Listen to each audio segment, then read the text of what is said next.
Hi there. So this will be a slightly different type of video. It is about me buying my first sports car here in the US and my experience of what you need to watch out for as someone coming from Europe because things are a little bit different here. So a little bit of background. I grew up in Belgium. I lived in Belgium for more than 20 years and uh, in Belgium having a big V8 powered American car is seen as something very, very exotic. The reason is that if you, as an average engineer, wanted to buy um, something like a Mustang or a Camaro or a or Corvette, something like that, in terms of road tax per year, you would be paying more than a month's salary. Um, Typically probably 2 months salary after tax um, on the just on the road tax. So it's a non-starter, and that, as a result, you would rarely, if ever, see something like a Corvette in Belgium. So the Belgian road tax structure is very much geared towards small forced induction engines. Um, and so something like a Mustang or Camaro is just not popular or seen in Belgium. So as a result, something like a Camaro was a bit of a dream car, exotic in my mind, while I still lived in Belgium. And one car in particular that really attracted my attention was the Camaro SS1LE, because here was a muscle car, supposed muscle car that, with the 1LE package, just had phenomenal track capability out of the box. You can go watch, a lot of. You can find a lot of um, reviews, say from Motor Trend or Car and Driver, whatever, on this car. It's pretty cool. In the meantime, of course, there's also very good alternatives from Ford in the Mustang. Um, Mach 1, for example. But for a while, the Camaro had, the Camaro had the GM had the better product for track use. So I was very excited to purchase a Camaro SS1LE. Well, I was like, yeah, finally I can afford one and afford to run one. Um, because they're around 30. You can find them for around $35,000. Yeah, used of course. Because I think new Camaro SS1LE was only $48,000, and so you can still find fairly new ones for the mid 30s. So that brings me to this particular Camaro. So this is the one I bought. Um, eh, I absolutely, uh, fell in love with it as soon as I saw it. It was awesome. It was, initial impression was that it was everything I was looking for. And here in the US, they have a system called Carfax. So I was always envious when I was in Europe for the fact that we didn't seem to have a system like this. And so with Carfax, what you can do is look up a lot of the history of a vehicle. So in this particular case, you can see it was, purchased in 2018, had a bunch of service. Vehicle was serviced quite a bit. Then in 2019, the second owner bought it, um, and then there was a third owner in 2021. So uh, if I was the fourth owner. And the important thing is there's no accident or damage reported. Um, this is quite important. Like if a vehicle had been crashed or something, you definitely would want to know. You'd also want to see if the vehicle was regularly maintained, where it had, in which state it's been. So the fact that it was always a California car meant that sun, like UV damage, is a concern, but damage from salt spray on the roads is not as much of a concern. Um, so Carfax can tell you a lot of useful stuff. Um, so I called up the dealer. They said, the car's been through 150, 55 point inspection. Everything looks perfect. I showed up on the, I showed up to the dealership. It was an official Chevy dealership. Um, and I was thinking, perfect, perfect Carfax. Dealer says they've done a thorough inspection. It's an official Chevy dealership. What can go wrong? Price seems right, so I bought it after a very short test drive. That that would turn out to be a big mistake, as you'll see. Um, so the I arrived after dark. So an advice I would give is definitely don't go see a car in the dark. Go see a car in broad daylight. There's a much higher chance you might spot something, if there is something, and take your time. Don't trust Carfax, and definitely don't trust U.S. car dealerships. Because as soon as I was driving home, the moment I hit the highway and started, I could feel an awful shaking of the steering wheel. I was like, what? What happened here? The the the dealership took the car away supposedly for detailing. So I was thinking, did they hit a pothole on the way to the detailing, or what happened here? Did they knock out some wheel weights? So I went to a uh, tire shop to get the wheel balance. But look at this. That is not. So there's one part is not round. Yeah.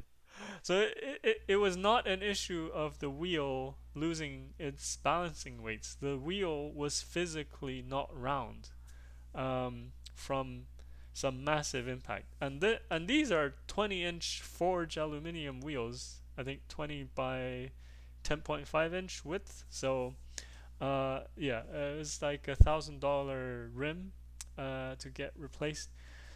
I was like, oh no, this is. I was devastated. I was like, oh, this is just terrible.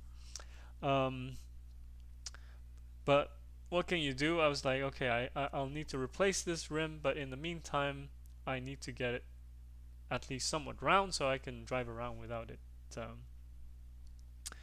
absolutely driving me nuts. And this was after I noticed some other weird little things. So um, the front splitter was missing. So a SS10E is meant to have a black hood and also a black front splitter. So this car didn't have the hood or the splitter. The hood, I noticed right away because that's super obvious. But I was thinking, okay, the previous owner wanted to be a little bit low key. It didn't want the black hood, and it's just a wrap, so they probably took the wrap off. But I only noticed the lack of a splitter once I was looking at the car the next morning. So this is where I'm like, you really should go see cars in the daytime, and don't be too excited. And the other thing that was weird was when I saw the car, it had some really weird and tacky seatbelt covering. I drove home with it like that, but then the next morning I removed it. But after I removed it, you can see that the seatbelt is twisted by a full turn, and it is not an issue of, well, you can just say, put this buckle, twist it to the other side and it'll fix it. No, it is one full turn. It is not like, say, half a turn or whatever. So I think what happened was at some point this seat was taken out but replaced and put back in wrong. So that was also bad. So then I went to a wheel a wheel shop where they repaired wheels, make them round again. So with a forged aluminum wheel, you can get it round, but it will never be as strong again. So for track use, it wouldn't be any good. Maybe if you're just driving on the street, that's okay. But I had to get it round so it didn't drive me nuts. But then after picking up the car from there was when I noticed another major issue. So the rear quarter panel on the side of the body that I couldn't see when I went to the dealership because one side of the car was in the light, the other side was in the shadow. So there were some obvious creases in the body on the other side which I couldn't see because it was dark. Um, and so this was just absolutely horrible. I went to a body shop and I asked them, well, what's your opinion on what happened here? And they said, yeah, they knocked it with the owner of the body shop knocked it with his hand and said, yeah, I think it's been bondoed and sprayed over. Uh, yeah, that just killed me because the Carfax was clean and I was thinking, okay, the car's perfect, but then obviously it's not. And at this point, I called the dealership and told them, look, this is not what I signed up for. There's obviously undisclosed damage. I want to give the car back and get my money back. There's just too many weird issues. The wheel, the splitter, um, the seat belt, and the body. But but they said, well, we can offer you $1,000. So this was after some back and forth already. They were like, we can offer you $1,000, uh, mainly for the wheel because all the other stuff is just cosmetic. Um, at the time, I was thinking, well, I guess $1,000 is better than nothing. This was on a Friday, but I took the weekend to think it over. They said, call us on the Monday. And then we'll send out the $1,000 check.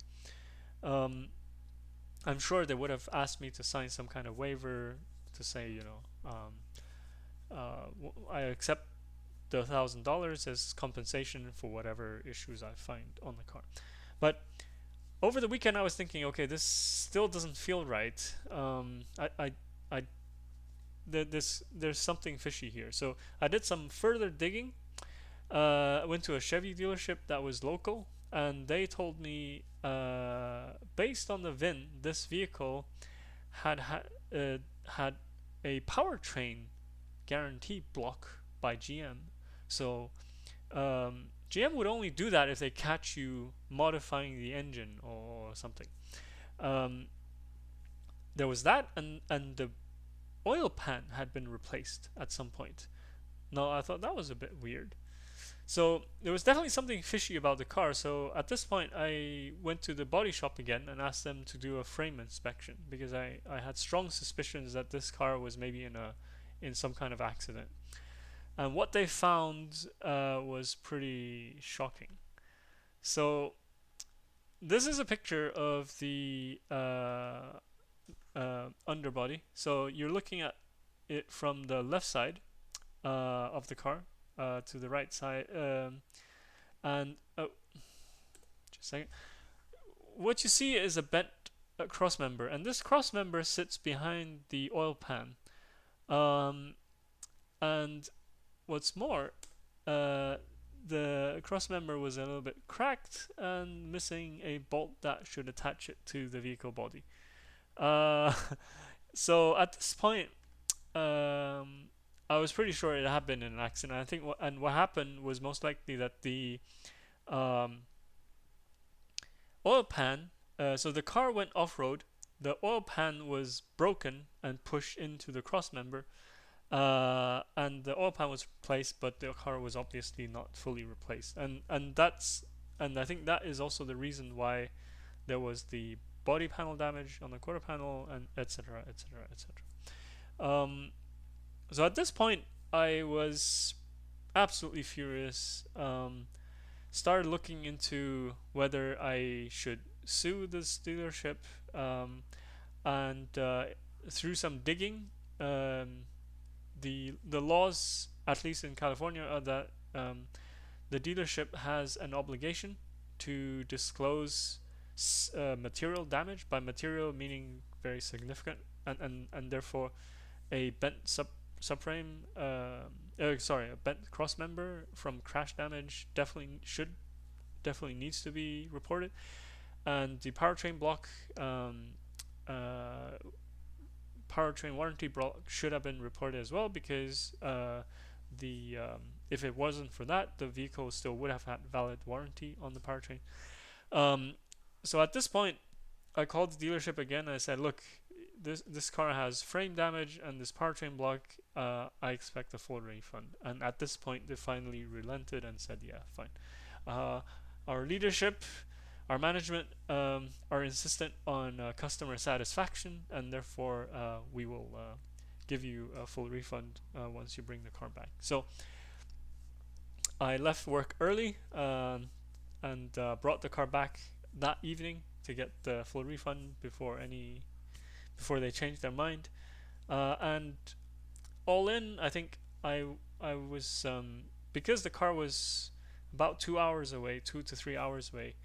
Um, I spent about $500 on Uber, going up and down. Once to go pick up the car, once to come back. Uh, the body shop, tire shop, wheel shop. I think in total I was about $1,000 in, with probably 10, no, 15 to 20 hours of my time. So yeah, lesson learned. Don't trust Carfax. Do not trust car dealerships. Insist on a pre-purchase inspection. Um, by pre-purchase inspection, I mean you should pay someone other than the dealership or person you're buying the car from to get the car inspected. And what I found out is that a company called Brake Masters will actually do pre-purchase inspections for free, which is just amazing. So when looking at another car, I brought it to Brake Masters, and they did the pre-purchase inspection at no cost at all, which was really weird because they did a really thorough job. They were awesome, and I felt really guilty leaving afterwards without paying. It was like I told them literally I feel like I'm robbing you, but they were like, no, no, it's okay. We make our money, um, you know through other services that we provide, such as vehicle servicing, brake changes, things like this. So yeah, anytime you're buying a car, so do not go on the assumption that dealerships here in the US can be trusted, because in Europe, typically, if you buy a second-hand car from a car dealership, it's more.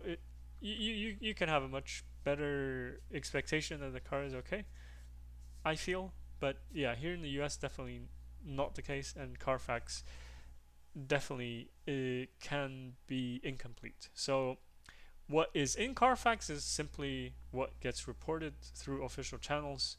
But if I think, yeah, in my case, the car was crashed, repaired, and not reported to Carfax, and this is how it happens.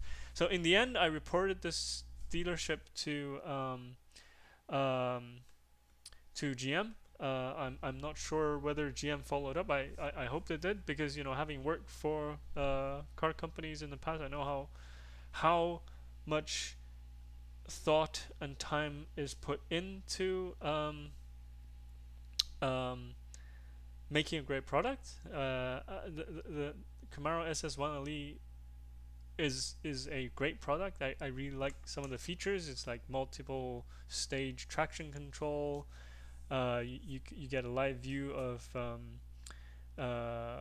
the LSD lockup percentage. So as a vehicle, someone interested in vehicle dynamics, all of these things are just fascinating. Really cool features. But yeah, unfortunately, I didn't pick out the best example of one. So hope it was useful. Um, uh, Learn from my mistakes. Don't make the same mistakes. And till next time.